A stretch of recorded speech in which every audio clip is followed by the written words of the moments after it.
Iyon na nga ang sinasabi. Niluto na ang pulutan. Tatawagin natin aring sisig, alapaw. At garne ko rin niluto. Yung isang ulo nga ng baboy ay ginayat ko sa apat para magkasya din sa lutuan. Nilagyan ko lang ng tubig, bawang, sibuyas, tanglad. Aring utak ng baboy, nilagay ko lang sa plastic. Meron din niyang 50 pamintang buo at saka mga 1,000 maalat na asin.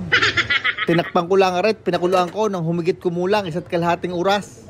Hinango ko lang ang mga karne at nilagay din sa cooling rack para mabilis lumamig. Sa sobrang lambot nga na ray ay pwede nyo natanggalin ng mga buto. Gumamit lang ako ng tong at saka tinidor sa pagtatanggal.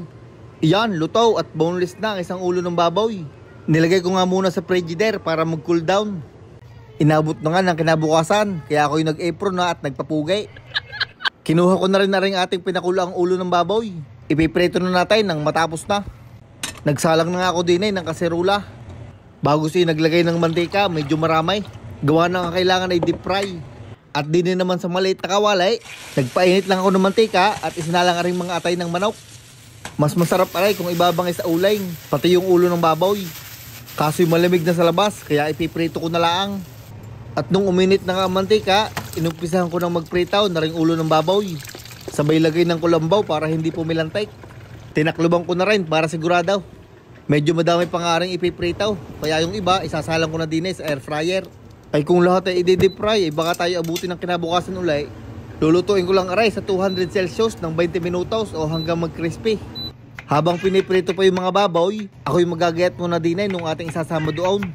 Nagayat nga ako din na 3 buong sibuyas na puti, medium size, tapos ay ginayat ko lang ng padice. Pag nagagayat ng sibuyas ay mag-isip lang kayo ng masaya para hindi kayo lumuha. Ang masarap nga sa sisig ay maraming sibuyas, kaya dadagdagan ko pa aray ng isang malaking sibuyas na pula. Aray ang ating ilalahok doon sa sisig, isang platong sibuyas na puti at saka pula. Aray naman ay optional, kapirasong luya, ginayat ko lang ng pinong-pinaw. At saka isang ulo ng bawang, ginayat ko din ng pinong-pinaw. At para may sipa ang sisig, lalagyan natin ng silay. 2 siling labuyaw at saka 3 siling grain, ginayat ko lang ng papagarnay.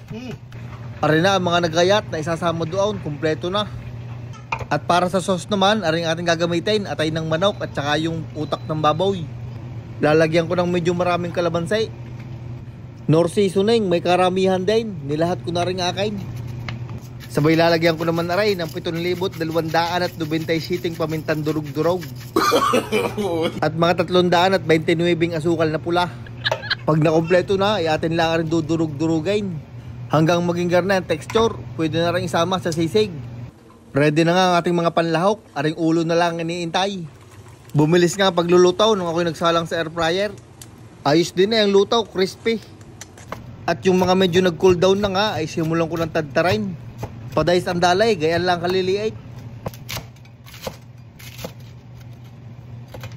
Sound check, abay crispy nga eh. At pagkatapos ng tadtaran, ay ari na ang sisig, nilagay ko sa lalagyan. Pwede na nga natin ilagay din ay, aring sibuyas, bawang, luya, at saka sili. Patayin na rin na ring sauce, nagawa sa atay ng manok, ilalagay na natin. Hahaluin ko lang rin ng mabuti, para kumapit yung sauce at saka yung mga sibuyas. Hahalukain lang ng maigay. At pagka sa tingin nyo ayos na, ay titikman na natin para siguradong masarap.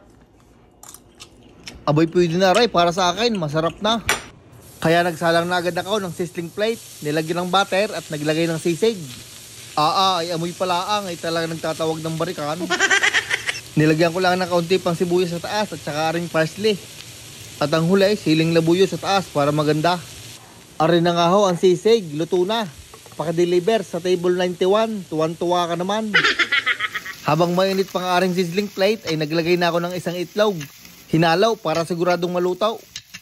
At pagkatapos ay atin ang titikman ng mahusgahan. Ayos na nga lasa, kaso'y gusto ko yung may mayonnaise kaya ako'y naglagay. Kung ayaw nyo namang maglagay ay ayos lang, kayong bahala, basta masarap pa rin yan. Ay siya, sige, ako'y mamumulutan muna.